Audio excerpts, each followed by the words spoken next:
Bienvenido a un nuevo episodio de Data Analítica. Mi nombre es Gary Astorga y a continuación escucharás la entrevista que le realizamos a Cristian Amao Suxo, quien estudió la carrera de Ingeniería Estadística en la Universidad Nacional de Ingeniería y actualmente se desempeña como gerente adjunto de Administración de Riesgo de Crédito en el BCP. En este episodio, Cristian Amao nos cuenta su historia y experiencia en investigación y posteriormente en el sector bancario, donde ha estado involucrado en modelamiento de riesgos de mercado y administración de riesgos de crédito. También nos contó cómo definió su carrera a estudiar, el proceso para conseguir prácticas preprofesionales en investigación, cómo llegó a la docencia universitaria y por qué. Recomendaciones por si buscas hacer línea de carrera en una empresa, las cosas que le gustan y no le gustan de su rol actual, sus aprendizajes y mucho, mucho más. Estamos seguros de que conocer la experiencia de profesionales que ya llevan camino recorrido en el mundo de data y analytics te traerá aprendizajes que puedes aplicar a tu vida. Recalcamos esto, toma los aprendizajes que puedas obtener y busca la manera de aplicarlos. Recuerda que el gran objetivo del aprendizaje no es el conocimiento, sino la acción. Y si encuentras algún aprendizaje que consideras valioso en la entrevista, compártelo en tus redes sociales y etiquétanos, ya sea en LinkedIn o en Facebook. Te dejamos los links de nuestras redes sociales en la descripción. Antes de comenzar, te comentamos que estamos aperturando las inscripciones del programa de Machine Learning con Python, que iniciaremos el viernes 17 de marzo del 2023. Este programa es ideal para ti si tienes conocimientos en Python y fundamentos de estadística y estás buscando profundizar en el uso de Python para el análisis de datos y desarrollo de modelos de Machine Learning. Al final del programa estarás listo para aplicar tus habilidades en una amplia gama de campos. Las clases serán los viernes de 7 a 10 pm hora de Perú. La duración es de 39 horas cronológicas, lo que significa que estaremos durante 13 semanas potenciando el talento de los participantes para el mundo de los datos. Se recomienda tener una disponibilidad de 9 horas semanales para dedicarlas al programa. Para más información, regístrate en el formulario que dejamos en la descripción y en los comentarios. Si escuchas el podcast luego de la fecha de inicio de clases, contáctanos, pregunta sobre las capacitaciones que tenemos disponibles y te brindaremos sugerencias que te pueden ayudar a continuar con tu desarrollo profesional. Sin más preámbulo, comenzamos.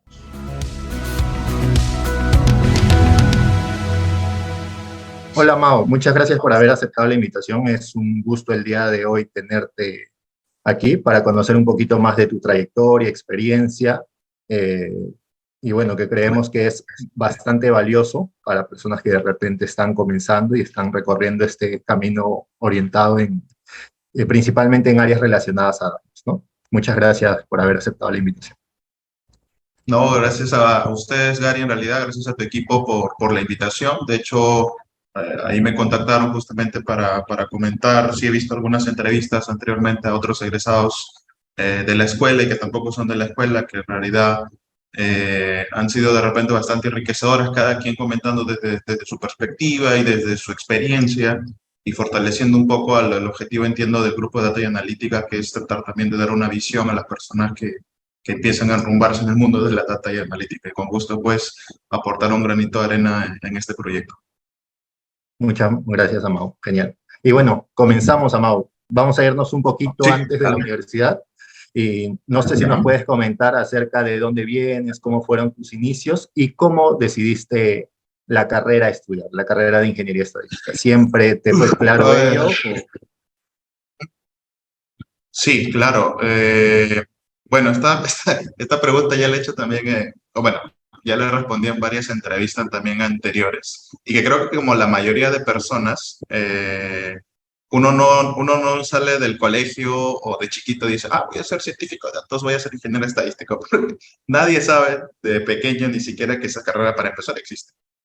¿Vale? Entonces, quien te dice eso miente. De cajón, quien te dice eso miente. Entonces, yo en realidad vengo de una familia humilde, en realidad, si lo quieres ver así. Yo soy de Callao. Siempre estudié en colegios estatales porque, bueno, lamentablemente en mi familia, pues, la situación económica no da. Entonces, no he tenido oportunidad de estar en particulares. E inclusive en la academia, cuando ya me vine a preparar, digamos, para postular a la universidad, también fue becada. O sea, no fue que mi familia dio dinero mensual, no había dinero. Entonces, yo tenía que buscármela y por ahí conseguí una beca y afortunadamente pude estudiar y, bueno, así es como inicia la historia en resumen. Pero digamos que inicialmente cuando yo terminé la secundaria, salí con buenas notas, eso sí, del colegio, yo quería ser chef, no quería estudiar una carrera profesional para empezar. Entonces empecé a meterme, de hecho, un curso de chef dentro de la Municipalidad de Lima. Sin embargo, me di cuenta que esta carrera también costaba mucho y en ese momento tampoco teníamos mucho dinero para comprar pues, los requerimientos para estudiar chef, ¿no? Entonces, ahí fue que una amiga me dijo, oye, están dando becas en la oficina de becas que se llamaba OBEC en ese tiempo, ahora es INABEC, creo, eh, por San Borja, los primeros puestos de colegio, fijo le dan, etcétera, ¿no? Para estar en academia. Entonces, ahí fue donde al final decidí, por optar a una carrera profesional, cambiar ese chip, digamos, de querer estudiar algo rápido, porque yo quería ser chef, sacar mi restaurante, etcétera, y poder ganar dinero y aportar a mi familia de una vez, o sea, en corto plazo. Sin embargo, dado estos temas, cosas del destino diría, que me dijeron que había una beca, postulé, gané la beca por la academia, me dieron 2 años de beca, inclusive utilicé solo uno, y bueno, el tema fue luego escoger qué carrera estudiar. Inicialmente iba a estudiar matemática pura, no iba a estudiar estadística, no estaba en mis planes, porque me gustaba mucho la matemática. Sin embargo, en el camino, algunos profesores de la academia, recuerdo, me dijeron, ¿por qué no averiguas acerca de la carrera estadística? ¿No? Y fui averiguando acerca de la carrera. En su momento acá en Perú no era muy sonado, casi nada sonado en realidad, pero afuera en el extranjero ya se empezaba a hablar del papel de la data dentro de la industria. Ojo, recién estoy hablando de 2010 aproximadamente, 2009, 10 por ahí. 10 era, si mal no recuerdo. Entonces, la Universidad de Harvard era quien empezaba a hablar sobre esta carrera, sobre el futuro que tenía, etcétera, en algunos artículos pequeños, mucho antes, creo que antes que saquen ese artículo de la carrera Ciencia de Datos, la carrera más sexy del siglo XXI, creo que mucho antes inclusive de que saquen ese artículo, ya se empezaban a hablar o rumorear dentro del ámbito de las universidades top de afuera. Entonces fue un poco arriesgar también porque me gustaba la matemática, no me gustaba mucho la programación, eso sí, ya lo aprendí y me fue gustando y me gusta ahora, digamos, durante el transcurso de la carrera. Eh, y siento que ha sido la mejor elección porque combina mucho lo que es el tema de matemática, combina mucho el tema de programación, el tema de aprender acerca del problema o el negocio, en este caso, problema del famoso problema de negocio para resolver un problema, ¿no? Puede ser de ámbito social, de ámbito privado, etcétera, que desde mi punto de vista le da un plus adicional a la carrera que estás trabajando, estudiando, porque resuelves algo de la sociedad. Entonces, desde ese punto de vista, para mí fue interesante, fue importante, y así fue como en realidad decidí iniciar mi camino al ámbito profesional y siguiendo justamente una carrera de ingeniería estadística, ¿no? En la Universidad Nacional de Ingeniería. Entonces, así comenzó en realidad la travesía antes de la universidad, ¿no? Así fue como llegué a la carrera. Interesante, Mau. Ujú. Y bueno, ahí pasando de repente a la trayectoria de la universidad, ¿en qué pensabas que te ibas a desempeñar cuando estabas dentro de la universidad? ¿Te era De muy hecho, claro las aplicaciones? no, para serte sincero, o sea, es un poco como cuando terminas el colegio, ¿no? O sea, terminas el colegio, oye, ¿y ahora qué hago, no? ¿Y ahora qué estudio? Algunos lo tienen claro, pero la mayoría, un 90, más del 90% te aseguro que te va a decir, pucha, no sé, ¿no? Entonces, ahora, a lo largo que fui estudiando la carrera, sí sabía que me iba a dedicar a analizar datos, a resolver problemas casuísticas haciendo análisis de datos, pero una cosa es decirlo y otra cosa es ver cómo realmente ya es hacerlo. O sea, me dejo entender. Una cosa es que te diga, mira, vas a hacer eso, vas a trabajar como analista de datos, vas a trabajar con data, vas a resolver un problema, vas a sacar información a partir de la data, pero ¿qué quiere decir sacar información? ¿Qué quiere decir trabajar la data, hacer tratamiento de datos, o sea, hasta que lo haces, realmente creo que no lo llegas a entender al 100%, ¿no? Entonces, inicialmente, la verdad, hasta la mitad de la carrera, siéndote sincero, no tenía una visión clara. Luego ya cuando empecé a entrar en los cursos de modelos lineales u otros cursos de modelado dentro de la carrera, el panorama se fue abriendo mucho más y poco a poco fui viendo también en base a las exposiciones que acudía, que daba la carrera en su momento, a las ponencias, a congresos también que iba asistiendo. Ya decidí, en su momento, quería dedicarme a hacer temas de investigación dentro del campo de estadística. O sea, ese fue mi primer, digamos, o el primer camino que quería tomar. Y de hecho, por eso inicié mis prácticas en IMARPE, ¿no? El Instituto Mar del Perú.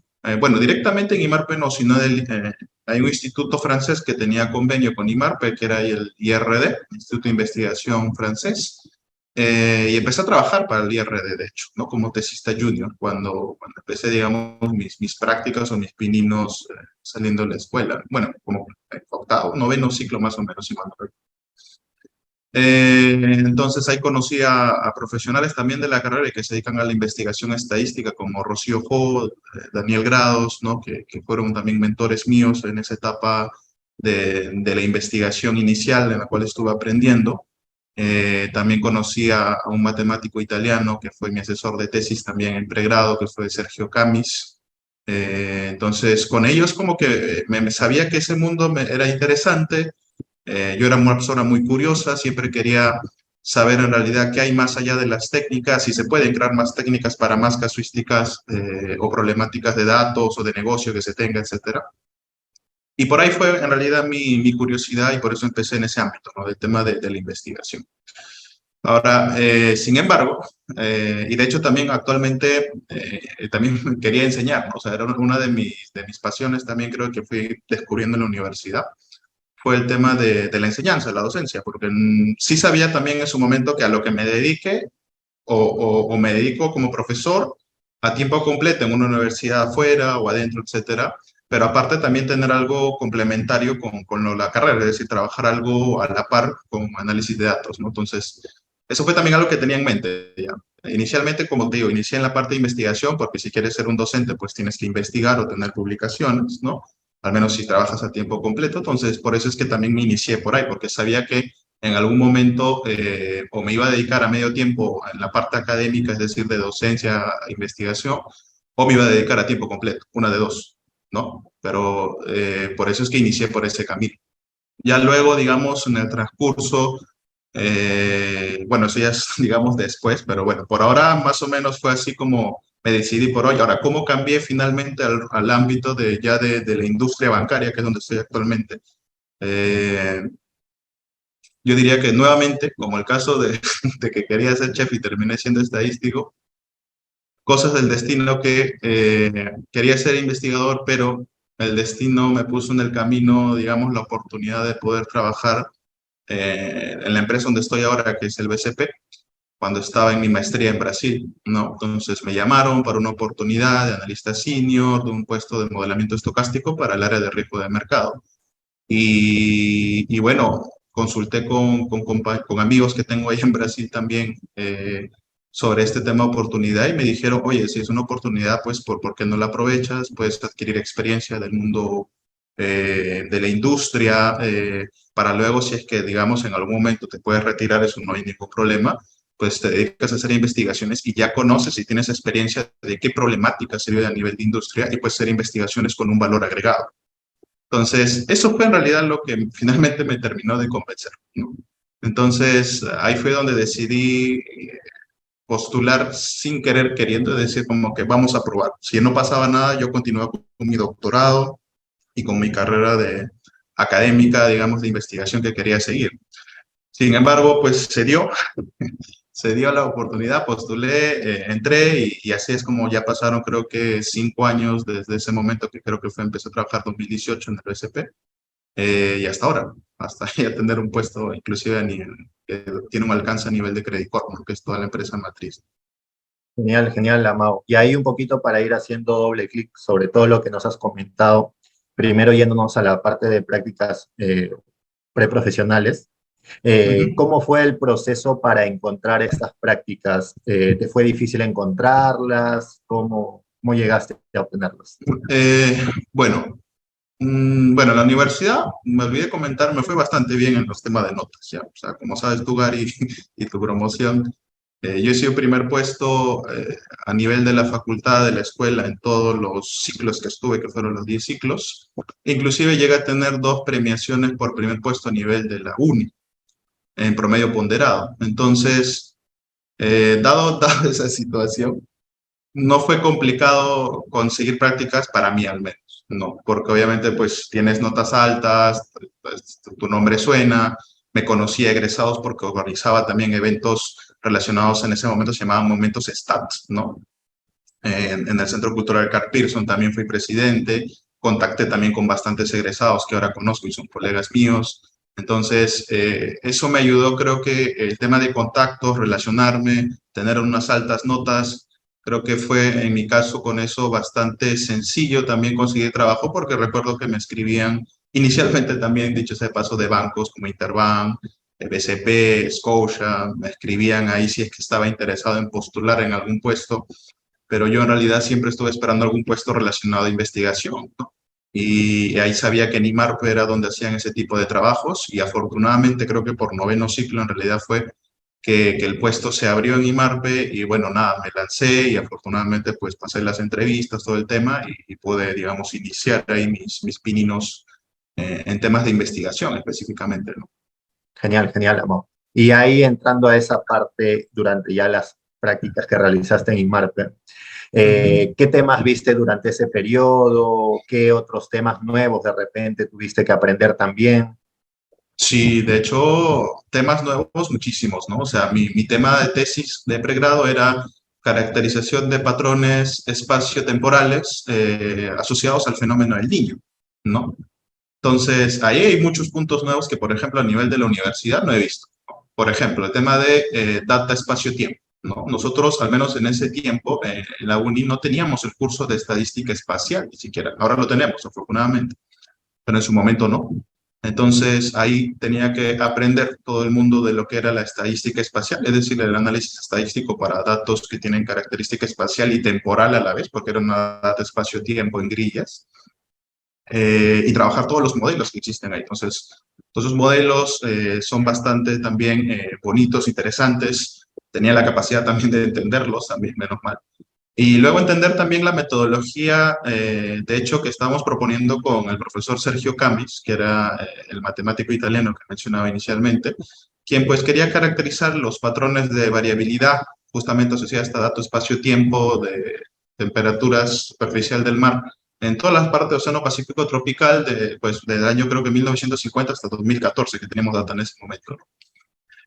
Y era una técnica también novedosa basada en el evolutivo de autovalores, usando componentes principales. De hecho, también ahí fue un tema de innovar, porque prácticamente era una nueva metodología que todavía no estaba desarrollada al 100% y que en la tesis de pregrado teníamos que ir desarrollando, ¿no? Entonces ahí también tuve que trabajar demostraciones, algunos teoremas que de hecho están dentro de mi tesis de pregrado, ¿no? Y eso fue también interesante porque era algo un poco también de lo que quería hacer, ¿no? Entonces, fueron demostraciones interesantes en base a lo que ya había aprendido también en la universidad en el curso multivariado. Entonces, fue chévere, digamos, plasmarlo en una investigación y que salga algo, porque a veces, por experiencia te digo que puedes demostrar varias cosas y no puedes llegar a nada. Cosa que lo que me pasó en mi tesis de maestría, que estuve en un camino, no resultó, pero luego afortunadamente, pues luego de estar pensando bien en más ideas y salen más cosas, ¿vale? Pero en su momento, afortunadamente, con la tesis de pregrado, aprendí cosas como esa. Otro tema que aprendí y creo que es importante y tampoco lo enseñan en la universidad y muchos de las personas que egresan lo descuidan, es el tema de la redacción, ¿vale? El tema de la redacción es bastante crucial e importante para cualquier campo en el cual te desempeñes, sea en el campo de la industria, sea en el campo académico, etcétera.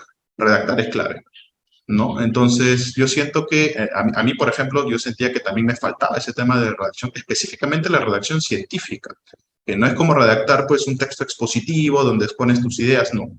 Es un tipo de escritura más precisa, más concisa, yendo al grano, ideas principales, y luego ir explicando, digamos, puntos relacionados a tu idea principal, el tema de unir oraciones, la ortografía, etc.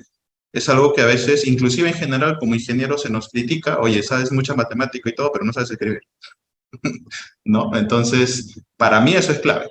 Inclusive también cuando vas a trabajar, tienes que hacer informes.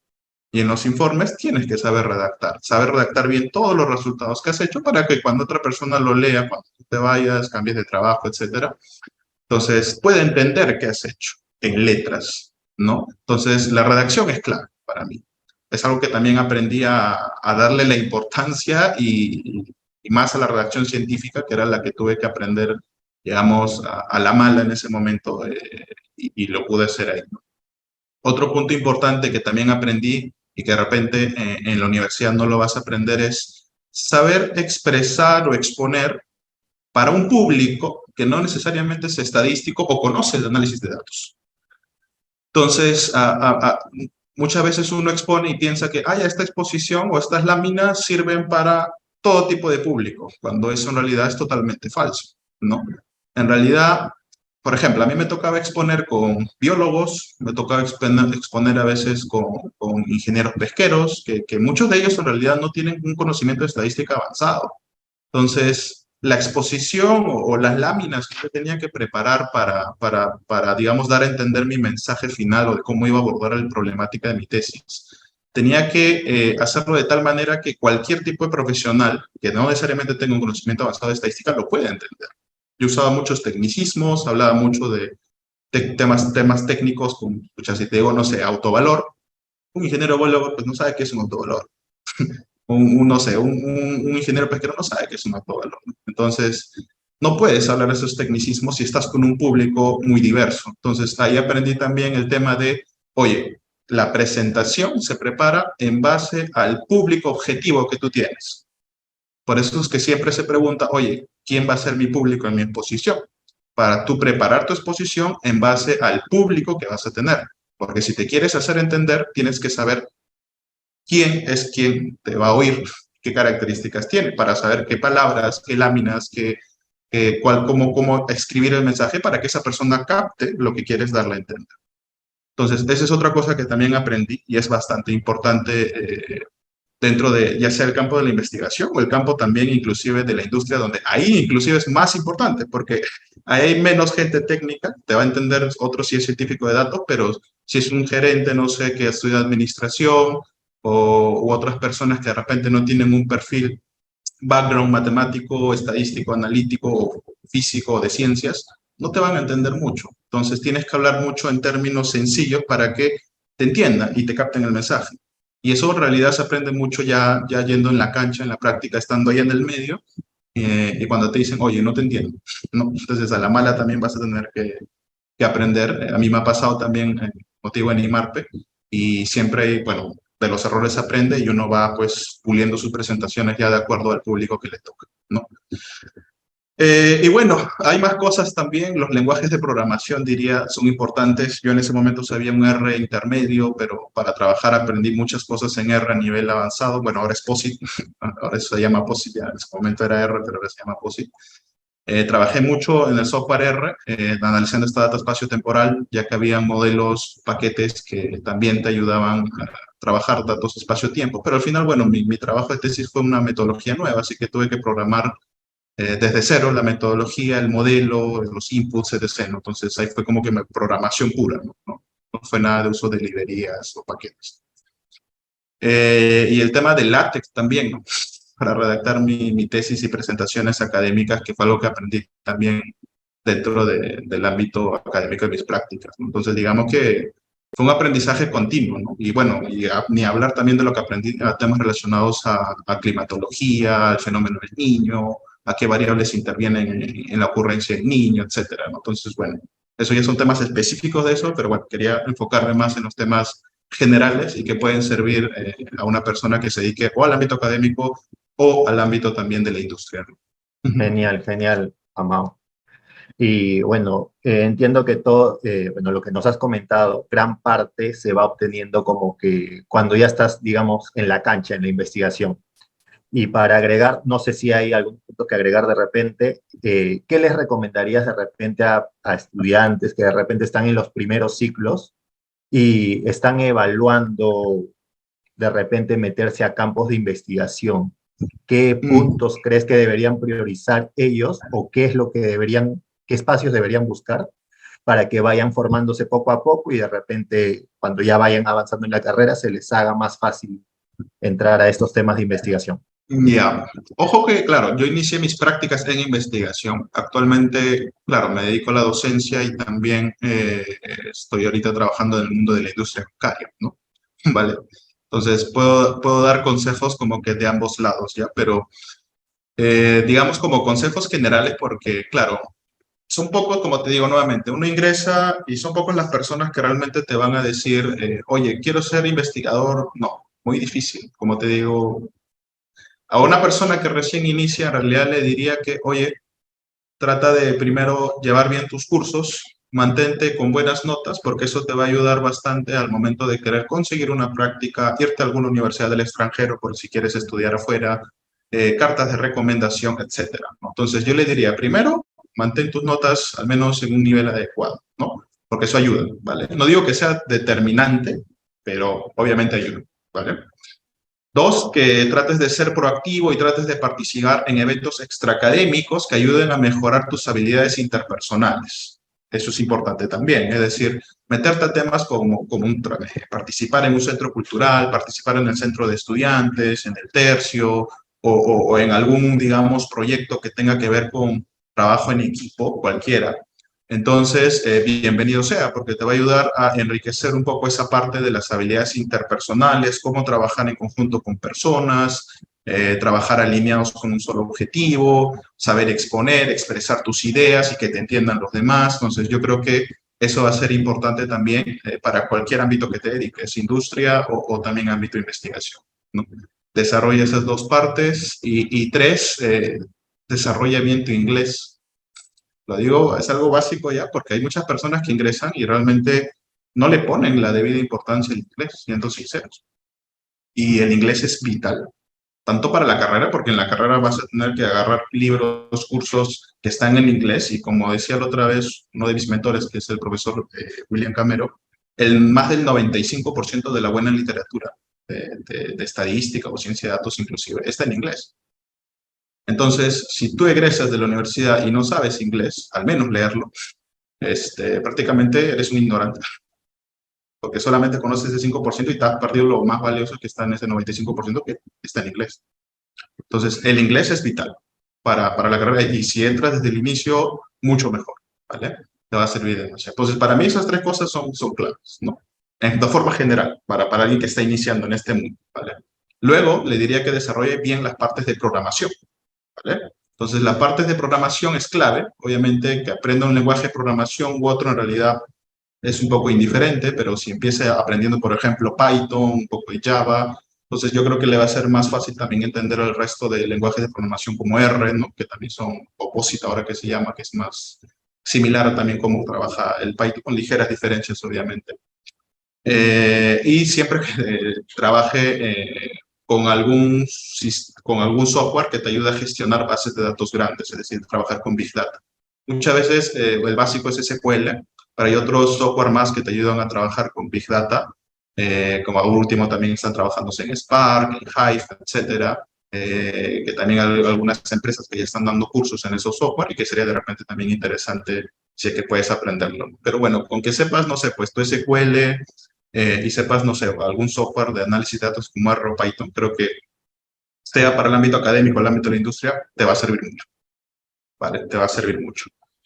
Entonces, yo diría que esos son, ya mencioné cuatro aspectos. A ver, no sé si mencionar algún quinto, creo que el quinto sería investiga mucho, es decir, sé curioso, asiste a congresos, asiste a eventos, asiste a ponencias, para que encuentres qué realmente es lo que te agrada y te llama la atención. Porque como te digo, uno puede decir, ah, creo que me gusta esto, pero hasta que no lo vea, no vea una fuente, digamos, o motivo que diga, oye, realmente esto va a ser lo que me va a apasionar, va a ser bien complicado de que él mismo esté seguro, porque al final va a decir, ah, yo quiero hacer esto, va a entrar y se va a dar cuenta que no le va a gustar. Por ejemplo, para investigación tienes que leer mucho. sea, tienes que leer, pucha, literal, unos 5 o 6 papers mínimo diarios para estar al tanto de las investigaciones relacionadas a tu tema, ver si es que lo que tú has hecho, de repente otra persona ya lo hizo bajo otro enfoque, ver si le vas a dar otro enfoque para dar un aporte adicional. Entonces, es mucho leer y de repente a esa persona no le gusta mucho leer. Entonces, entra, viene, pucha, no, y se da cuenta que no es lo suyo.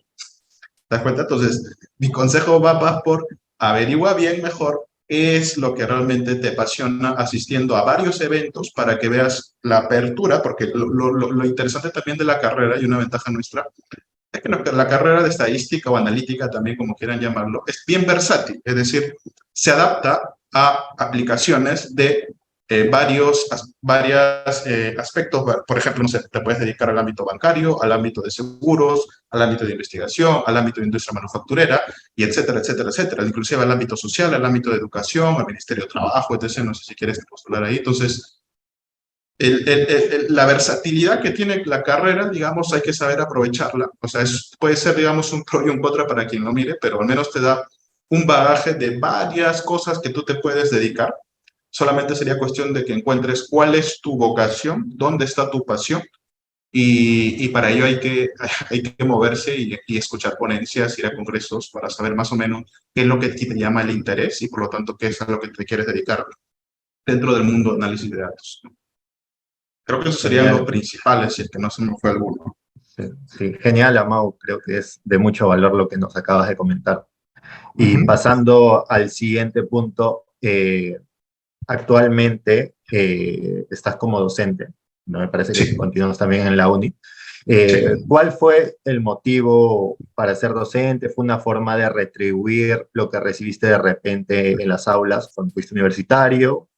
Y imagino también para contribuir con una enseñanza de excelencia, como lo Sí, de demostraste de buena forma. hecho, así es. Bueno, ustedes fueron, bueno, gente de acá creo que han sido alumnos míos, Gary, Naum, Víctor.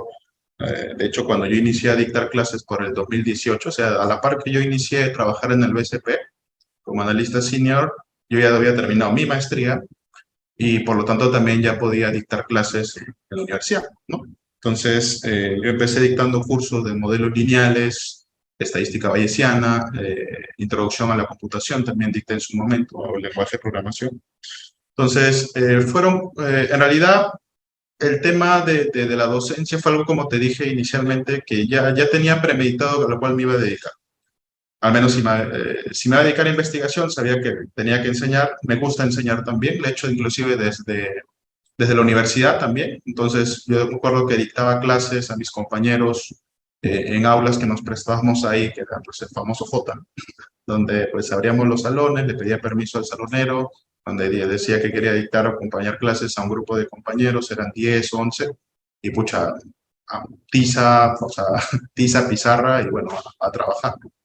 Entonces creo que ahí fui descubriendo más esa vocación, me di cuenta que me gustaba hacerlo también y sobre todo por lo que aprendía más, o sentía que al momento de tú explicar algo y tratar de buscar la forma sencilla para que la persona que está al frente tuyo te entienda, tienes que tener un dominio también del tema, porque si no lo tienes, pucha, va a ser difícil de explicar, ¿no? Entonces ahí aprendí que enseñando aprendes más.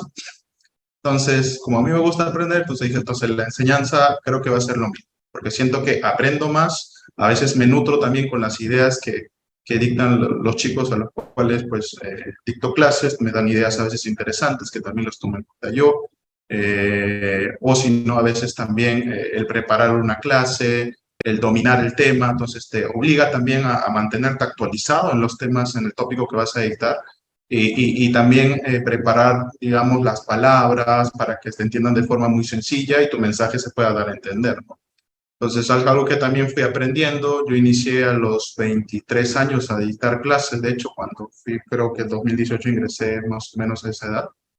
Empecé bastante joven, de hecho, pero ya tenía experiencia dictando clases desde los 17, si mal no recuerdo, en la universidad. Entonces, yo empecé a dictar adentro de la universidad de manera, digamos, obviamente a mis compañeros sin pago nada, desde 17, 18 años, daba clases de modelos lineales, algunas clases de probabilidad que a mis compañeros le costaba también. Entonces, empezaba a dictar así gratis, sin ningún, inicialmente sin ningún pago ni nada. Entonces, como tú dices también, luego salí y sí sabía que iba a regresar, porque era algo que me gustaba y era algo que también quería retribuir a mi escuela por todo lo que me había dado, porque pues, todo lo que soy ahorita en realidad también es gracias a lo que la escuela me ha dado, el aprendizaje que me ha dado, inclusive el inglés que yo aprendí, la facultad me lo pagó con una beca, entonces sentía que mucho de lo que había logrado también era gracias a la universidad, específicamente a mi escuela, y una forma de retribuir, digamos, mi trabajo, digamos, o lo que hicieron ellos por mí, pues era enseñando, ¿no? Porque también enseñar, al menos en una universidad pública, eh, económicamente no es que te dé un beneficio grande, ¿ah? O sea, ahí no te pagan mucho, digamos, como si te pagase, por ejemplo, una universidad privada, ¿no? Entonces, si ahorita dicto en la uni es principalmente por un tema de retribución, de querer también formar a la nueva generación de estadísticos de la Universidad Nacional de Ingeniería. Y bueno, creo que es más eso, es más vocación, diría yo, ¿no? Entonces, la enseñanza ahorita es más vocación, no es otra cosa, ¿no? Porque económicamente en realidad no hay ningún beneficio adicional, porque si no me voy a otra universidad privada y te pagan pues 3, 4 veces más. Entonces, Genial, en realidad es eso, ¿no? Entonces, querer retribuir lo que la universidad me dio y bueno, porque la docencia también es parte de lo que me apasiona y me gusta hacer, ¿no? genial, Amado. Esperamos que la entrevista te esté pareciendo interesante y sobre todo que te ayude a obtener aprendizajes escuchando la experiencia de un profesional destacado como lo es Cristian Amao. Si nos escuchas en YouTube, apóyanos con un like y suscribiéndote. Si nos escuchas en alguna plataforma de podcast, puedes apoyarnos siguiéndonos. Ahora sí, continuemos. Y hay una duda que nos surgía, ¿cómo fue el proceso para los cursos en específico que dictaste? O sea, por ejemplo, estuviste, bueno, dictas modelos lineales, estadística bayesiana, ¿fue que los elegiste o que se abrió justo la oportunidad de dichos cursos en específico? De hecho, sí, se abrieron, primero, claro, yo postulé a una vacante, como es, digamos, el proceso formal para trabajar, o sea, postulé una plaza, se abrió una plaza, postulé, tenía todos los papeles en regla para entrar en la plaza, inclusive tuve que hacer una clase maestra, le dicen, creo, donde tienes que exponer, ¿no? Y ahí van a estar, digamos, 3 profesores de la escuela, incluyendo el director y un grupo de estudiantes, digamos, que van a evaluar también una nota producto de la exposición. Entonces, fue primero un concurso, yo entré por concurso público y claro, el curso que me iban a dar inicialmente, pues ahí coordinamos, o sea, modelos lineales es parte también de mi especialidad, yo le había dictado inclusive en universidad, entonces era continuar, digamos, con eso. Y lo de Bayesiana en su momento también fue un curso que también lo había yo aprendido en la maestría, específicamente en Río de Janeiro, con el profesor Abanto, Dani Gamerman allá, y que también quería dictarlo. En realidad fue una especie de suerte y coordinación también en ese momento con la escuela, ¿no? De poder dictar esos cursos y había la posibilidad de hacerlo. Entonces, como dijeron, bueno, entonces si hay la posibilidad y ahorita justo estoy entrando por concurso, entonces fue creo que al final como me dieron esos cursos que realmente me agradan, los he aprendido muy bien y lo he seguido aprendiendo a medida que he ido dictando, que en realidad fue como así como llegué, ¿no? Entonces, un tema, como te digo, de que se acomodó, digamos, postulé y justo estos 2 cursos había la posibilidad de poder dictarlos, que era lo que quería también. Y pues tuve la fortuna de que pues, al final me lo dieron, porque no necesariamente puede pasar, ¿ah? Porque a veces postulas, no sé, pues quiero dictar estadística espacial y me dan, no sé, pues, estadística 3 o cálculo de probabilidades, ¿no? Entonces también puede pasar, ¿no? Depende mucho también de la carga, de cómo está distribuida la carga, docentes, hay un curso que falta dictar, etcétera, ¿no? Entonces, en ese momento, afortunadamente, no pasaba eso, salió una plaza adicional y pude dictar esos 2 cursos porque también el profesor de uno de los cursos, que era bayesiana, pues se iba a retirar para dedicarse a otros temas, etcétera. Entonces, como que caía a pelo también para dictar ese curso ahí. Entonces, como te digo, también tuve un poco de suerte ahí como para dictar los cursos que quería, ¿no? Y sobre estadística bayesiana en específico, ¿cómo ves el panorama de las aplicaciones de estadística bayesiana? ¿Has podido, no sé si usarla o ver aplicaciones durante tu trayecto laboral? Sí, de hecho, más que nada cuando entré al banco, cuando entré al área de riesgo de mercado, ahí pudimos trabajar algunas aplicaciones utilizando estadística bayesiana más que nada para predecir el movimiento de tasas, ¿no? Para predecir el movimiento de tasas de ciertos productos de bonos que teníamos a nivel de inversión de BCP. No puedo hablar mucho del tema porque, como entenderán, algunos temas son privados ahí. Pero digamos que sí utilicé algunos modelos de riesgo estructural, en este caso con un enfoque bayesiano, ¿no? Utilizando justamente modelos espacio-estado, ¿no? En algunos casos, y para la estimación después de este tipo de modelos espacio-estado suelen utilizar un enfoque bayesiano para la estimación de parámetros, ¿no? Entonces, sí trabajé para el modelado de riesgo de tasa de interés, para el modelado de tasas de interés multivariadas, obviamente, sí he trabajado modelos bayesianos. Y en general, bueno, creo que han sido una de las pocas aplicaciones. Luego aplicaciones, que lo que pasa es que en el mundo de riesgo de crédito al menos, no es usual utilizar metodologías bayesianas, sino más bien metodologías más tradicionales, no sé, una regresión, modelos lineales generalizados como regresión logística, árboles de decisión, random forest, XGBoost, LightGBM. En realidad el mundo de la aplicación bayesiana en la industria es muy poco en realidad. Más tienden a utilizar las metodologías tradicionales, ¿no? A pesar que, bueno, como vimos en bayesiana, la bayesiana tiene la facilidad de la interpretabilidad, ¿no? En los resultados, ¿no? Cosa que a veces no, como en la industria, pues no está metido, digamos, entonces también es poco usual utilizar, por ejemplo, no sé, un intervalo de credibilidad en vez de un intervalo de confianza. Entonces, al menos en los enfoques, en la experiencia que he tenido a nivel de industria, lo he podido utilizar en modelados de tasas de interés, pero luego que yo recuerde en adelante, no he vuelto a utilizar algo donde se use bayesiana al 100%. Es decir, estoy hablando de 2018-19 que he utilizado, digamos, estas técnicas bayesianas para este tipo de modelos. Luego creo que vi un modelo también de riesgo de liquidez para estimar la fuga de capital en los productos que tiene el banco, ¿no?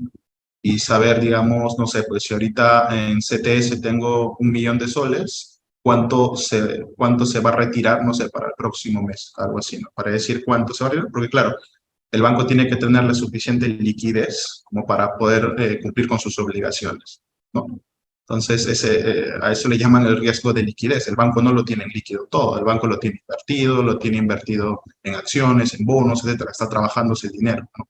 Pero sí tiene que guardar algo porque tiene que tener suficiente liquidez para responder las obligaciones que tenga como banco. Es decir, cuando alguien quiere retirar un dinero, efectivo, etcétera, tiene que tenerlo a la mano, ¿vale? Entonces, ahí también trabajé estos modelos. Inicialmente probamos, recuerdo, uno bayesiano y al final probamos también un modelo paramétrico y ganó un modelo semiparamétrico para, digamos, modelar este tipo de fuga, digamos, o riesgo de liquidez, que es decir, predecir cuánto de dinero, digamos, se va a retirar de un cierto producto del banco. Entonces, eso fue, digamos, que lo trabajé en su momento por el 2019, si mal no recuerdo también. Tratábamos de trabajar un enfoque bayesiano, pero bueno, al final un enfoque semiparamétrico fue el más adecuado. O sea, entonces, sí lo he trabajado en diversas metodologías, nada más que han habido casos en los cuales alguna técnica de repente ha tenido mejor performance, una mejor precisión dentro del objetivo del proyecto que se estaba trabajando. Al menos cuando trabajaba en riesgo de mercado, pero ya en riesgo de crédito en realidad he visto poco, bueno, la verdad no he visto aplicación de la estadística bayesiana directamente, ¿no? De repente algunas técnicas que utilicen algún approach bayesiano, algunas técnicas de redes neuronales que utilizan el approach bayesiano, pero bueno, no es una técnica bayesiana al 100%, a eso me voy, ¿no? Entonces, nada, por ahora en realidad ha sido eso mi experiencia en temas de aplicación de bayesiana en industria, al menos, ¿no? Al menos, ojo que en investigación sí hay bastante. ¿Eh? Investigación sí, metodología bayesiana, específicamente para modelos espaciotemporales, pues creo que casi todos los modelos son bayesianos. ¿Por qué? Porque es más fácil de estimar los parámetros de un modelo espaciotemporal, donde tienen muchos parámetros, y donde la metodología paramétrica, pues a nivel computacional, utilizando máxima verosimilitud, pues te va a dar una solución que muchas veces no va a ser coherente o no converge. En cambio, utilizar un enfoque bayesiano, estimas parámetros utilizando cadenas de Markov, métodos MCMC, Markov Chain, y con eso, pues, las soluciones sí convergen y son más estables. Entonces, por eso es que en el campo, digamos, no sé, de análisis de datos espaciotemporales, si trabajan con modelos, estos suelen ser bayesianos, porque sus estimadores son más estables y más fáciles de obtener computacionalmente. Genial, genial, Amado, lo que Ujú, nos comentas. Y entrando un poco más a detalle a las etapas que has ido recorriendo, por ejemplo, en la primera como analista senior de modelamiento de riesgos de mercado, ujú.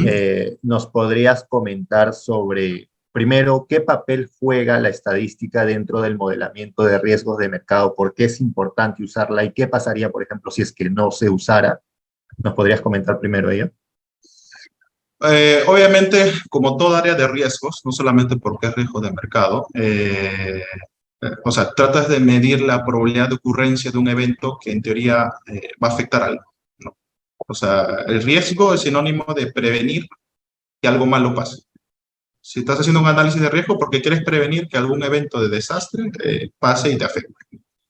En el caso de riesgo de mercado, obviamente lo que tratan de medir al momento de hacer el tema de análisis de riesgos es prevenir los riesgos producto de las inversiones que se hacen a través de bonos, acciones que se compran y ver, obviamente, pues qué variables o qué factores son los que realmente harían que mi inversión se pierda o salga en negativo. Entonces, ahí tienes, por ejemplo, entonces ahí ves qué variables afectarían eso. Entonces, tienes, por ejemplo, el tipo de cambio, tienes el tema de movimientos de tasa de interés, etcétera. Entonces, son variables que en teoría afectarían ese resultado y por lo tanto son variables que diríamos, entre comillas, de riesgo para ese resultado. Entonces, tratamos obviamente de usar modelos estadísticos para poder predecir el movimiento específicamente de estas variables de riesgo, ¿no? Entonces, por eso es importante la estadística, ¿no? Entonces, porque nos va a ayudar a permitir hacer una medición, obviamente a través de probabilidades, obviamente nada es 100% seguro, porque si fuese 100% seguro, pero digo el tipo de cambio, me vuelvo millonario el día siguiente.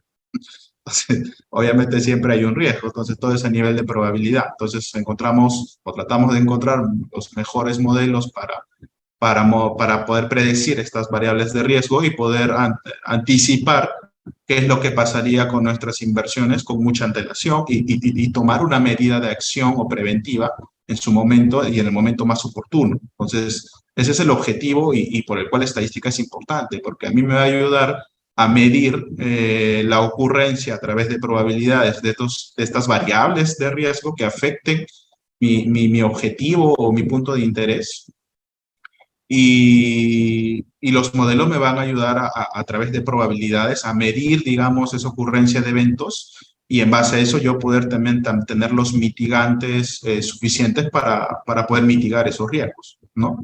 Entonces, es así en general, o sea, no solamente el riesgo de mercado, puede ser también el riesgo de crédito o inclusive también en seguros. Un poco la temática es la misma, ¿no?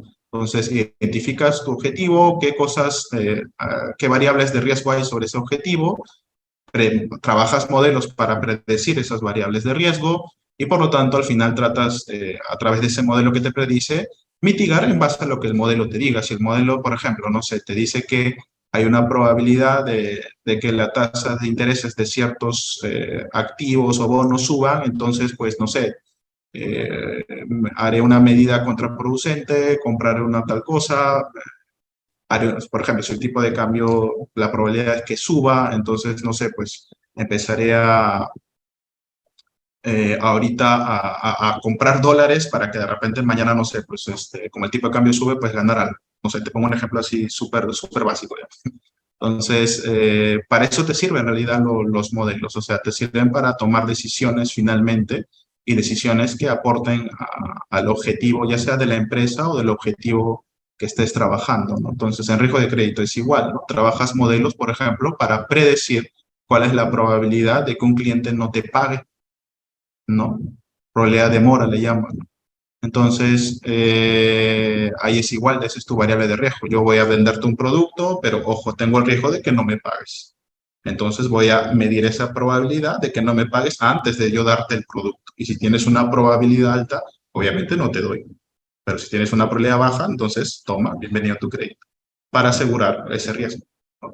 Entonces, en general es así, ¿ah? O sea, de forma general, no solamente en riesgo Sí. de mercado, sino en cualquiera de riesgos, inclusive riesgo operativo, riesgo de fraude, riesgo de sistemas de ciberseguridad, o sea, siempre la temática general es así, identificas variables de riesgo, trabajas modelos para justamente predecir las probabilidades de ocurrencia de esos riesgos y por lo tanto luego ya tomas decisiones en base a esos modelos que son usados justamente utilizando estadística, análisis de datos, analítica, machine learning, etcétera, y con eso tomar las decisiones oportunas para mitigar esos riesgos.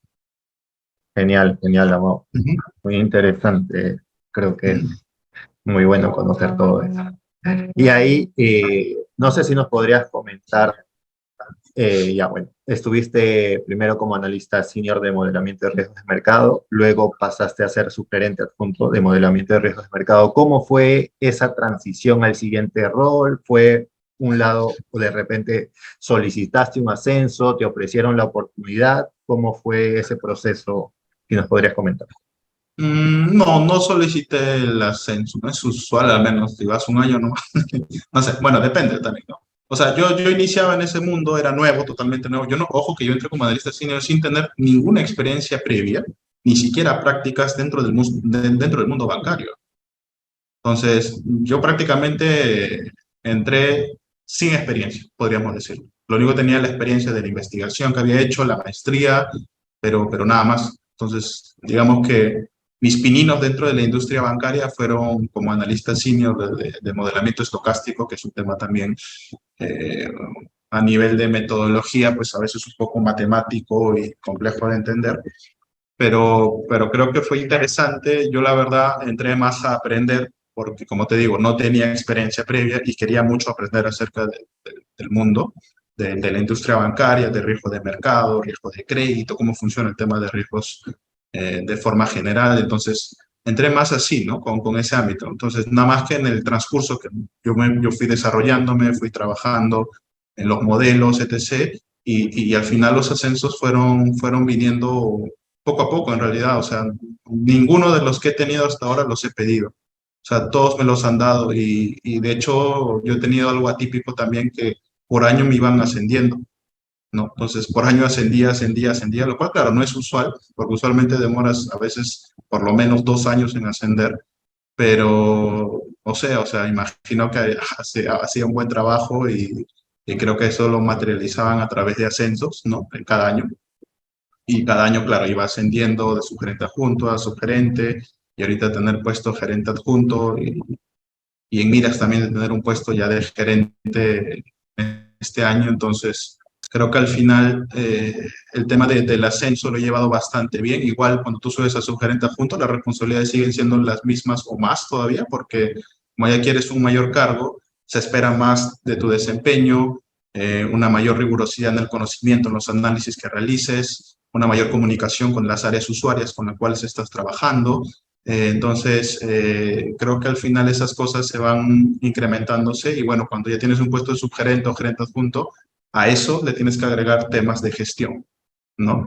Temas de gestión de recursos, gestión de equipo, porque ya tienes un equipo a cargo, tienes gente a cargo, a los cuales tú también tienes que trabajar en conjunto y saber guiarlos también a ellos, porque en teoría son más juniors, ¿no? Guiarlos en su trabajo para que estos puedan hacer el trabajo más óptimo posible, ¿no? Entonces, en realidad es así, ¿no? Entonces, en mi caso fue como nuevamente algo, diría que atípico, porque según me comentaron, no es normal ascender cada año. En mi caso sí iba ascendiendo, año a año me iban ascendiendo, entonces eh, creo que fue algo natural, producto también de la forma en cómo trabajo, de cómo presento mis modelos, cómo los sustento y creo que eso fue siendo síntoma también para que pues me den los ascensos de forma intrínseca, ¿no? Sin que yo lo pidiese en realidad. Y de hecho hay otras cosas más que, bueno, puedo comentar porque son más privadas, dentro del banco me refiero, pero que sí hay grupos también particulares de talentos dentro del banco que también se forman dentro y que pues en algunos casos, en algunos grupos también pertenezco ahí. Entonces, todo fue creo que en base al trabajo, nada de esto lo pedí yo explícitamente y creo que lo fui consiguiendo por mi empeño y por el trabajo que lo desarrollo en la industria. La verdad no esperaba tener es éxito dentro de la industria bancaria, pero nada, o sea, aquí estamos y ya con un puesto de gerente después de 3 años y medio ya estaba gestionando gente. Ahorita tengo un año, año y medio ya gestionando grupos pequeños y ahora grandes también, porque ahorita tengo gente que ve temas de mi Banco Perú, de BCP Bolivia, de mi Banco Colombia, de Credit Corp Capital, y tengo grupos ahí de personas, modeladores, validadores que trabajan justamente supervisando la construcción de estos modelos, ¿no? Entonces, mi ámbito ya inclusive es regional. Entonces, de empezar a trabajar en BCP, ahora crecer a trabajar y ver temas a nivel Credit Corp, es decir, de toda la empresa matriz y todas las empresas que tienen Credit Corp a nivel regional, pucha, creo que es algo que no esperaba, sinceramente. O sea, cuando ingresé no esperaba llegar a este punto. Y de forma tan rápida también. Porque han pasado creo que 4 o 5 años y ya estamos en un punto en el cual ya prácticamente conozco cómo funciona el sistema de gestión, al menos de riesgo de crédito, en todo Credit Corp, ¿no? Entonces, creo que eso ha sido un game bastante interesante. Era un poco de lo que esperaba también cuando decidí ingresar a la parte de la industria bancaria y creo que me sigo sintiendo satisfecho con lo que voy aprendiendo. Genial, genial, Amado. Y ahí, de repente, en la etapa de gerente adjunto, no sé si se puede o si Ujú. tendrás como que algo cuantificado, pero, por ejemplo, ¿qué porcentaje de las labores de un subgerente adjunto suelen ser gestión? Y de repente, ¿qué otra parte era como que un lado más estadístico? No sé si tienes por ahí como que... Depende, porque el puesto de subgerente adjunto BCP es el equivalente a especialista, creo que en otras empresas, como no sé, como Scotia, Interbank, etc. Es como que el equivalente, ¿ya? Yo en realidad en su momento, como sugerente adjunto, no tenía personas a cargo. O sea, yo era 100% análisis, o sea, era como un modelador más. Hasta que recién empecé a tener un puesto de subgerente, empecé a tener ciertas personas a cargo, diría que en un 30% te dedicabas a gestión y en un 70% ya a hacer como, análisis de datos, modelamiento, etcétera. Y ya ahorita en el actual puesto que estoy, como ya tengo muchas personas a cargo, prácticamente mi labor es 100% de gestión, ¿no? Aunque ya este año que viene voy a retomar un poco a hacer mitad-mitad, es decir, mitad gestión 50% y mitad también temas de modelamiento, directamente verlo yo. Entonces, pero como sugerente adjunto te digo que al menos yo no, todavía no gestionaba gente. Entonces diría que 0% gestión y 100% análisis de datos, modelamiento, ¿no? Pero ojo que en otras áreas sí hay sugerentes adjuntos que, por ejemplo, tienen, no sé, practicantes, pues, no sé, o un analista junior. Pero son algunas áreas, ¿no? No sé, creo que en pricing había un subgerente adjunto que tenía como que un practicante, ¿no? Sé. País de Celira, pero no sé, pues 20% de repente. Varía en realidad, no digo que para sugerente adjunto todos sean 100% modelamiento, pero en algunos casos sí tienen alguna persona a cargo, pero es menor, ¿no? Uno, más o dos, no sé. Perfecto, perfecto, Amado. Ujú, Y bueno, ahí yéndonos ya al rol actual como gerente adjunto de administración de riesgos de crédito, ujú. ¿qué otros retos te encontraste cuando asumiste este rol en comparación de los anteriores? Eh, yo creo que el principal reto, o sea, al momento de asumir un rol ya de jefatura y de líder, digamos, de un grupo grande que iba a manejar y supervisar la validación de los modelos, no de BCP, sino de todas las empresas del grupo de Credit Corp que mencioné antes. Era un reto, para empezar, bastante fuerte en el tema de entender primero la realidad de las otras empresas del grupo, que eso es vital, porque yo en su momento tenía experiencia viendo temas de BCP, pero luego vino el reto de, oye, ahora vamos a trabajar, vamos a revisar los restos de modelos de Credit Corp, que ya se hacía, ojo, porque mi empresa, digo, mi área, que es administración de riesgo de modelos, se encarga justamente de eh, administrar justamente el riesgo debido a la construcción de modelos. Y para nosotros administrar este riesgo, justamente realizamos validaciones, ¿no? Entonces, mi equipo principalmente realiza validaciones de diversos ámbitos en la construcción de un modelo, desde el ámbito de documentación, calidad de datos, gobierno, metodología, e inclusive el ámbito de usos e integración a la gestión del modelo y también de implementación del modelo. Es decir, que mi área valida la construcción de un modelo de forma holística, de punta a punta, es decir, desde el planteamiento de la necesidad hasta la puesta en producción del modelo. Entonces, es una validación de punta a punta, donde validamos todos estos aspectos que he mencionado, y para todos los modelos de riesgo de crédito que se tiene a nivel Credit Corp. Nuestro alcance es corporativo. Yo había trabajado en su momento solamente en BCP, conocía la realidad de BCP bien, pero ya luego cuando pasé, digamos, a gestionar inclusive ya modelos, digamos, a nivel Credit Corp, ya viendo temas de mi Banco Perú, de mi Banco Colombia, Credit Corp Capital o BCP Bolivia, tenía que entender la realidad de las otras empresas y sus respectivos países, ¿no? O sea, porque el contexto de Colombia es distinto al de Perú, el contexto de Bolivia también es distinto al de Perú, entonces era entender otras realidades también. Entonces, eso era creo que el principal reto, tratar de entender cómo gestionan el riesgo de crédito allá, bajo qué supuestos consideran los modelos, cómo construyen sus modelos. Entonces, eran otras realidades. Entonces, creo que ese fue el primer reto que tuve al momento de ya tomar un puesto de jefatura y de líder, digamos, líder analítico de este grupo para ver empresas a nivel de la matriz pues no, y asegurar la calidad de los modelos que generan. Entonces, eso fue primero el principal reto para mí.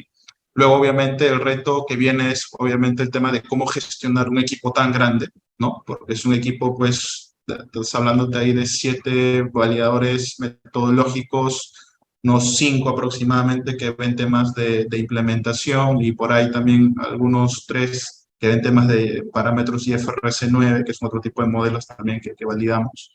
Entonces, es un equipo realmente grande y hacer coordinaciones de gestión con las otras empresas de otros países, llamar a Bolivia, llamar a Colombia, a Credit Corp Capital, entonces es como que eh, eh, es bastante administrativo ahí el trabajo de coordinación continua con todas las empresas que estoy trabajando y a la vez también trabajar con mi equipo, juntarse con ellos, ver sus proyectos, hacer seguimiento a sus proyectos, ver si los proyectos que están viendo realmente le están agregando valor o ver dónde yo podría aportar para que ellos agreguen un valor adicional a las validaciones que estén trabajando, trabajar modelos challenge para los modelos que estén presentando los equipos de modelamiento, etcétera. Entonces, es siempre es ese reto, digamos, del tema de gestión administración también era un reto grande porque era algo nuevo para mí. O sea, yo me había dedicado a modelamiento al 100% y entrar a esto ahora era como que un tema de cambio de chip. Claro, fue gradual, pero sí fue, digamos, ir aprendiendo eso en la marcha, ¿no? Entonces, también me fue bastante bien. Afortunadamente tengo un excelente equipo, tengo un equipo muy chamba, muy trabajador, muy cumplidor, y creo que eso también ha ayudado al éxito de la gestión que he tenido hasta ahorita en la administración de riesgo modelo de Credit Corp. Y ahorita estamos en miras también de mejorar, ¿no? Pero creo que en parte también esa parte de gestionar gente no es tan fácil como decir, pues, ah, ya, haz esto y chao. No, no, no. Estás trabajando con personas, estás trabajando con personas que tienen problemas, cada uno tiene su propia forma de ver su aprendizaje, de ver lo que quieren de la empresa, y uno tiene que entender esa realidad y como jefe también estar en la capacidad de ver cómo aportar en esa visión que tiene la persona que trabaja contigo. Entonces, creo que es una de las principales preocupaciones que uno tiene como líder y al menos yo siempre trato de que siempre los chicos que trabajan conmigo se sientan cómodos con lo que ven, se sientan retados con lo que hacen y yo también retarlos a que puedan seguir creciendo como profesionales, que creo que es lo más importante. Entonces, creo que esos serían los puntos que más digamos, fueron retos para este nuevo puesto que tuve, ¿no? Pero en general todo afortunadamente fueron retos, pero que se cumplieron de manera exitosa, afortunadamente. Genial, Amado, muy interesante. Y pasando a un siguiente punto, bueno, durante estos años vienes haciendo una carrera en línea dentro de BCP y bueno, viendo temas más corporativos, se puede decir. ¿Qué recomendaciones les darías a personas que buscan hacer de repente una línea de carrera dentro de una organización? Eh, a ver, primero, asegúrate que cuando ingreses a un puesto te digan que hay una línea de carrera, porque a veces tú lo supones como algo tácito, pero en realidad tienes que asegurarte que el puesto que vas a estar pues tiene una línea de carrera y te ofrezcan esa línea de carrera. Entonces, una vez te asegures de ese punto, yo diría que tienes que empezar a mostrar tu talento, es decir, empezar a mostrar lo que puedes hacer. Porque esa línea de carrera, o que también vayas o avances en esa línea de carrera, va a depender que también te desempeñes.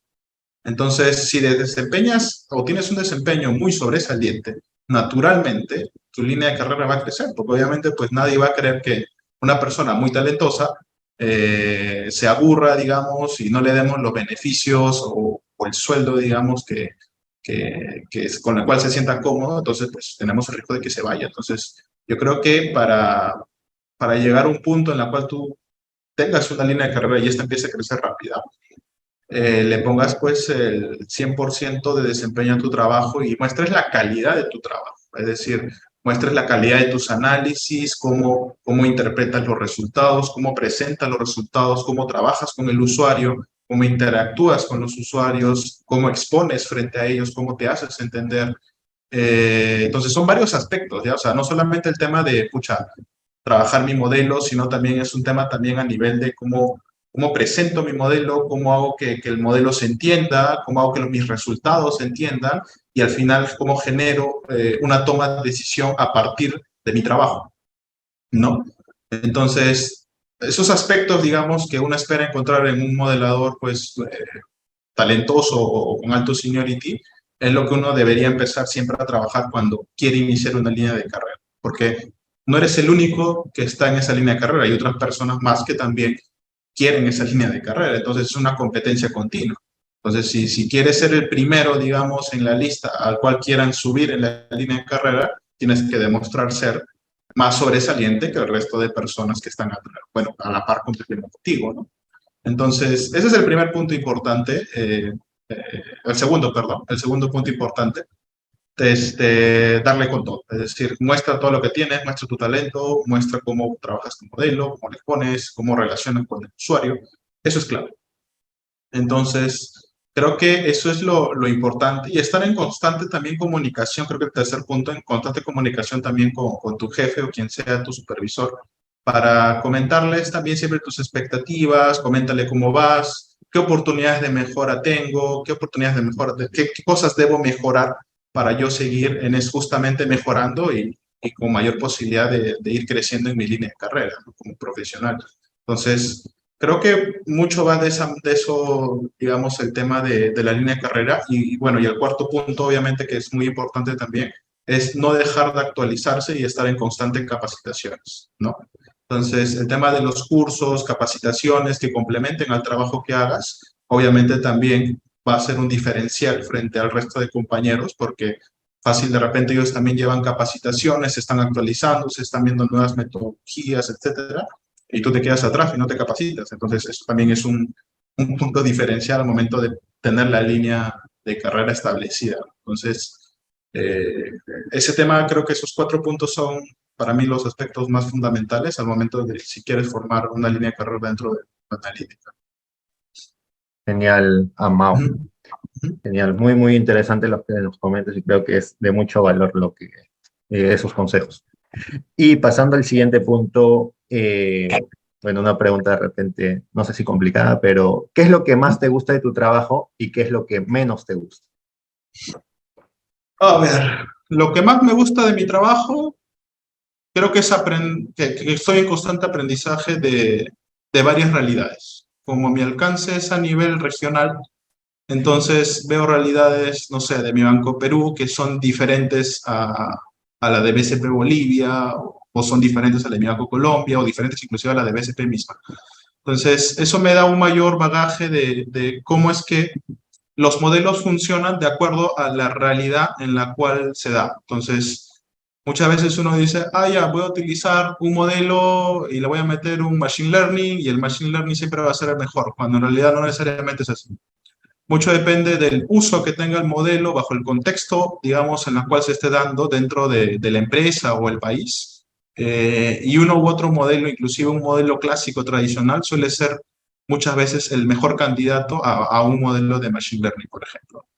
Inclusive entre las empresas hay diferencias tecnológicas, hay diferencias de sistemas de gestión de base de datos, entonces hay diferencias que uno nota y va aprendiendo que de acuerdo a la realidad que tenga cada empresa o cada país también, los modelos que se vayan a utilizar considerando las limitaciones que se tenga, pues muchas veces nunca va a ser un machine learning, sino de repente uno tradicional, un árbol sencillo, etcétera, suelen ser en muchas ocasiones los modelos que se suelen utilizar, ¿no?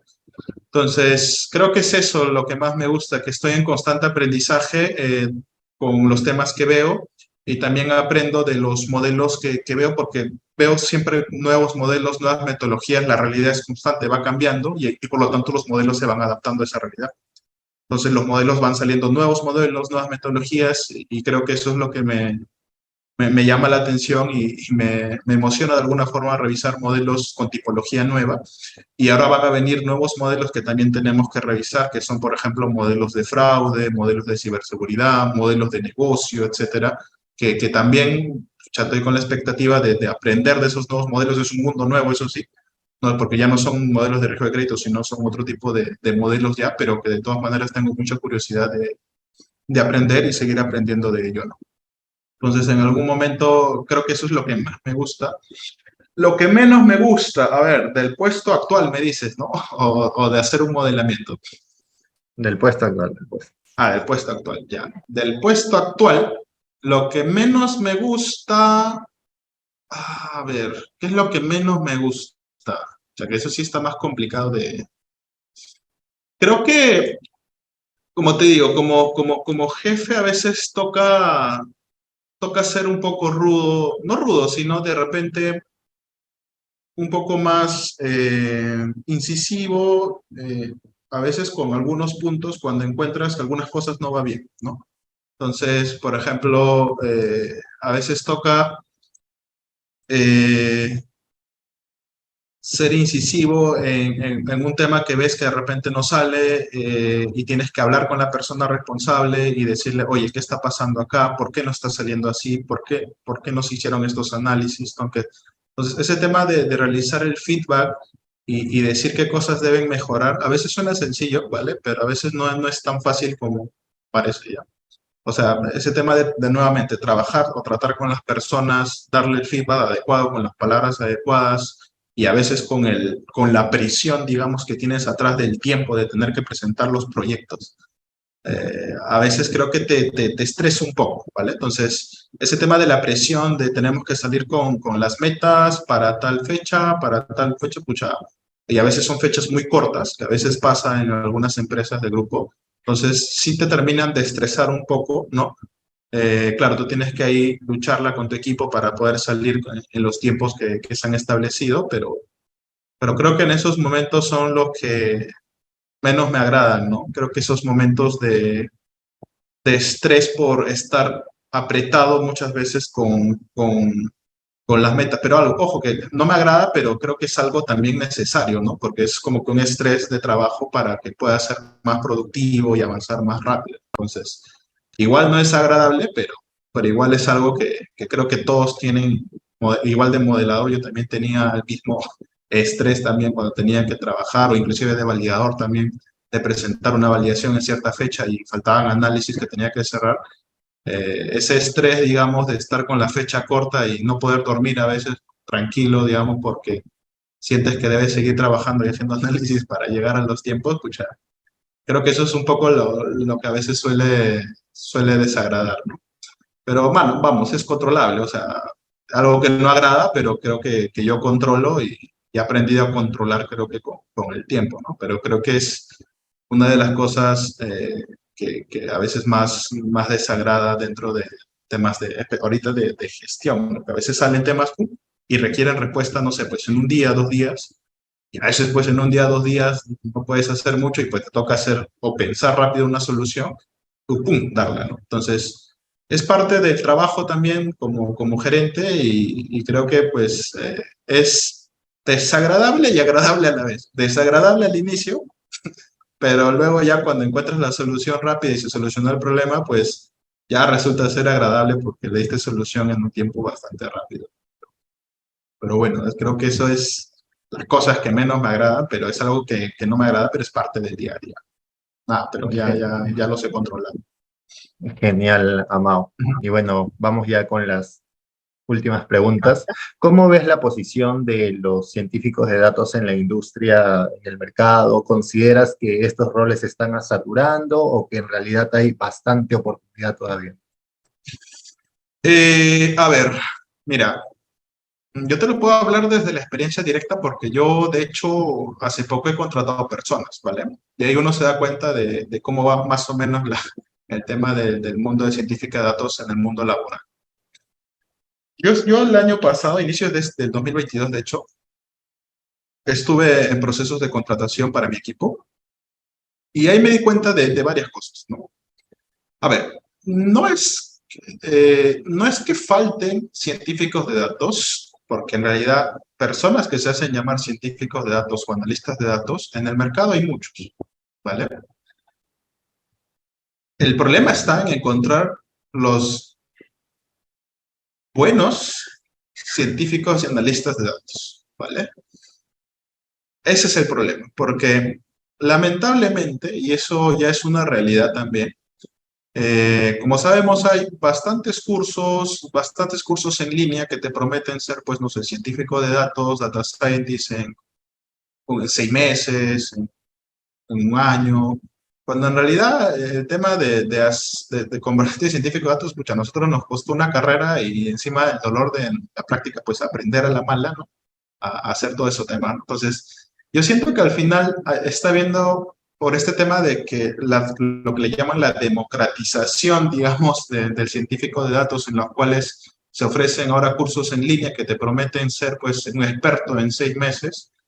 Creo que eso está generando también que, y en mi experiencia, porque en el proceso de contratación he visto perfiles, no sé, bueno, no voy a mencionar carreras para no alterar, digamos, sus actividades, pero sí he encontrado algunos perfiles que ingresan y están con el chip de, escucha, voy a aplicar un Machine Learning a este problema, voy a aplicar siempre un ML, todas las variables, el Machine Learning tiene supuestos, lo meto en la licuadora y lo que sale.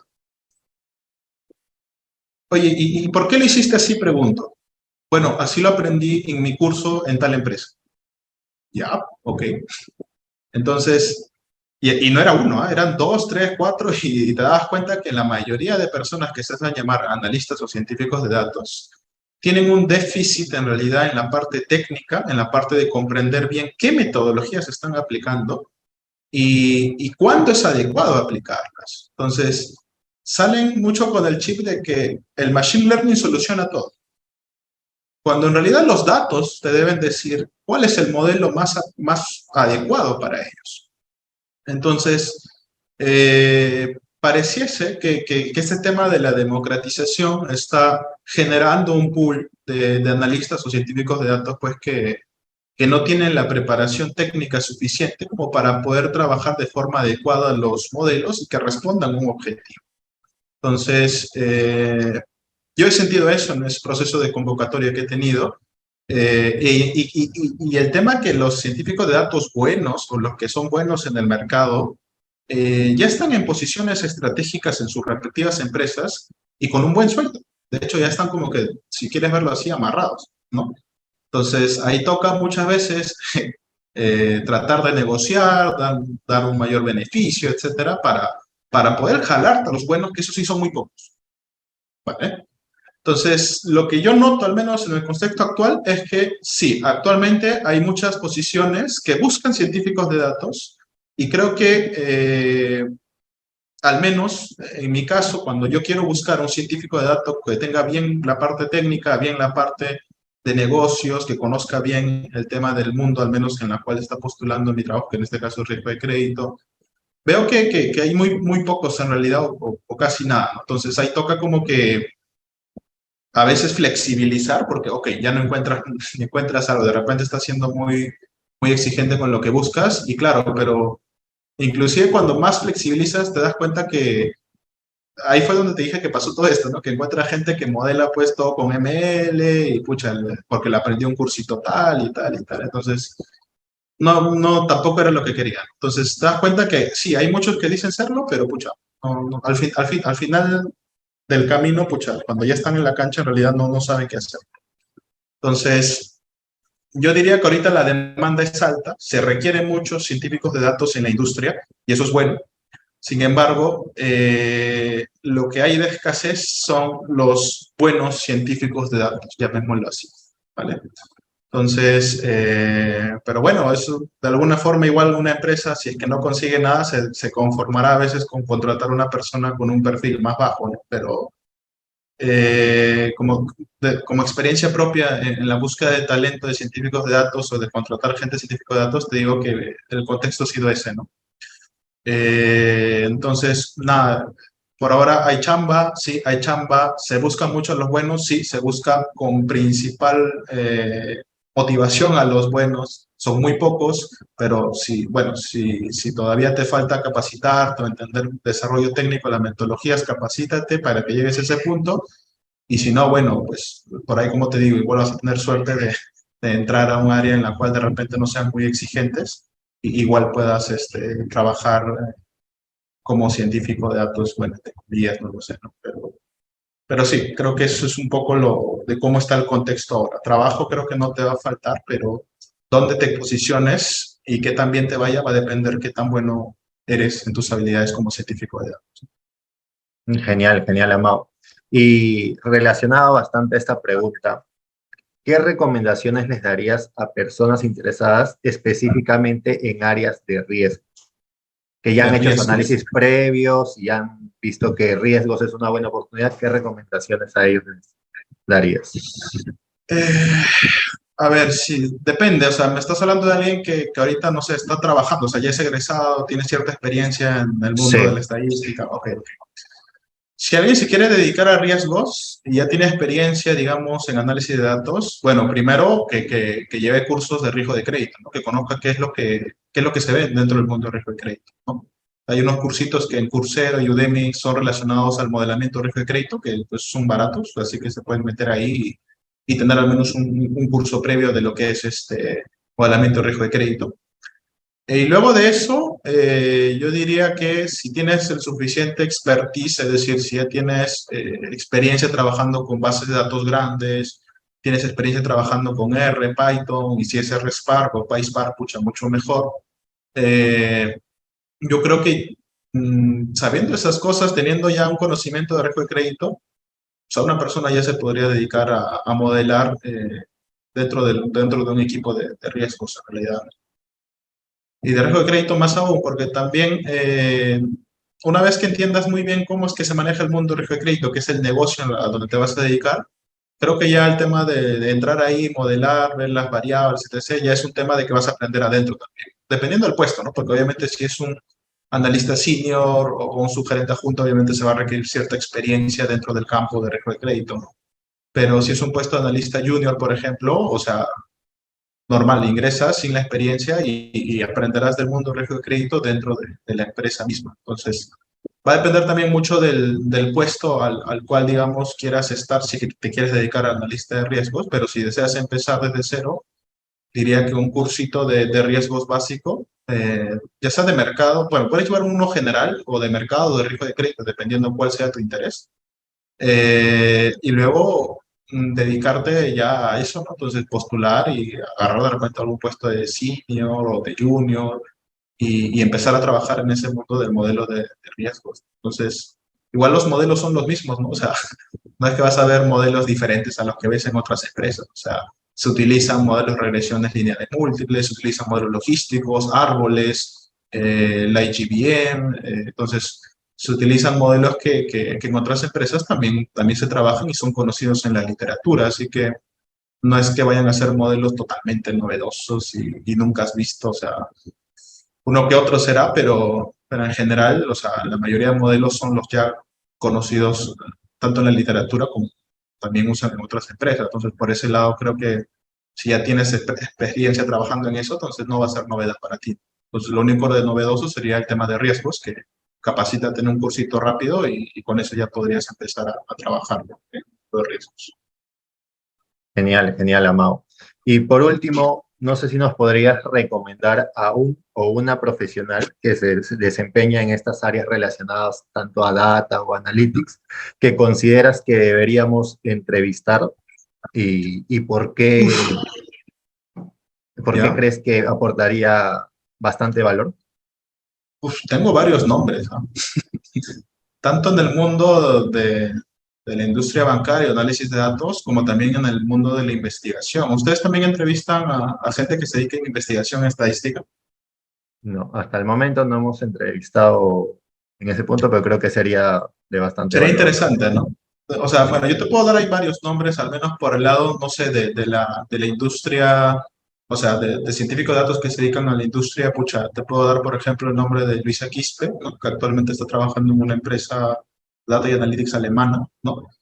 Es una persona que ha llevado pues su maestría en la Universidad de New York, científica de datos plena ella, y creo que ha tenido la suficiente experiencia también gestionando grupos de analítica y actualmente está gestionando un grupo de analítica inclusive en el extranjero. Entonces yo creo que sería interesante escucharla a Luisa Quispe y su experiencia en este caso como científica de datos. Otra persona también que sería interesante entrevistar, no sé si lo han hecho, es a Luis Cajachagua.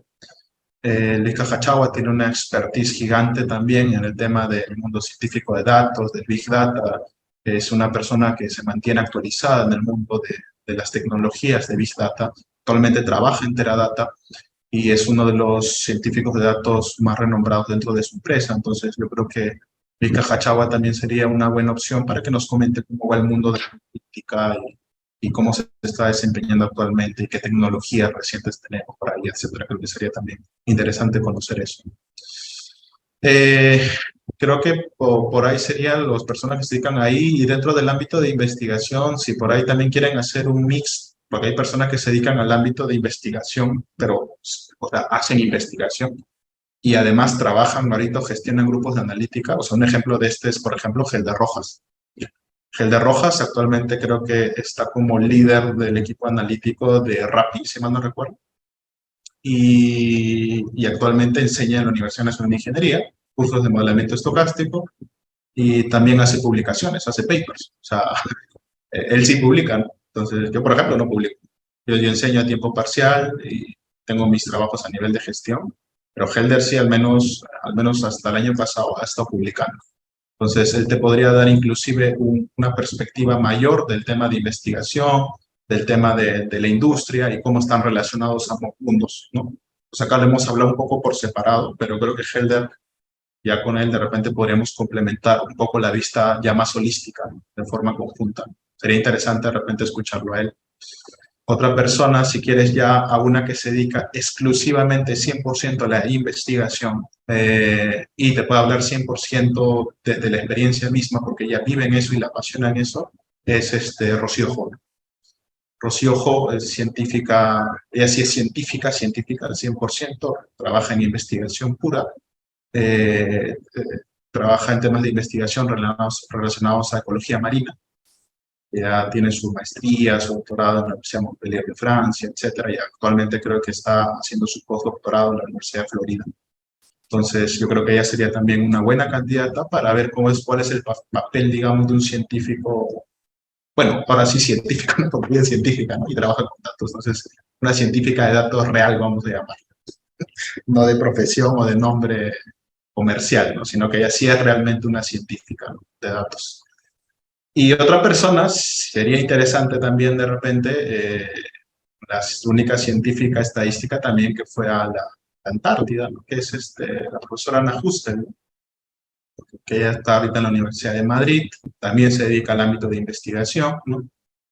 Una de mis mentoras también y una de las personas que más admiro también dentro del mundo de investigación, que sería interesante también de repente entrevistarla en este canal, ¿no? Le aportaría bastante valor. Y creo que por ahora, no sé, por ahora se me vinieron esos nombres. Fácil, hay más y me estoy olvidando, pero creo que sería interesante escuchar también la experiencia de estos profesionales que tienen un mayor bagaje y también mucho más experiencia, creo que yo, ya dentro del mundo de análisis de datos, ¿no? Genial, genial, Amado. Muchas gracias por todas las recomendaciones, muchas gracias por todos los valiosa experiencia y aprendizajes, consejos que nos has brindado en la entrevista. Estamos seguros de que a los oyentes también les será de valor. Muchas gracias, Amado. Listo, Gary. No, gracias a ustedes por la invitación. Nos vemos. Cuídense. Muchas gracias por llegar hasta el final del episodio. Esperamos que te sea de mucha utilidad.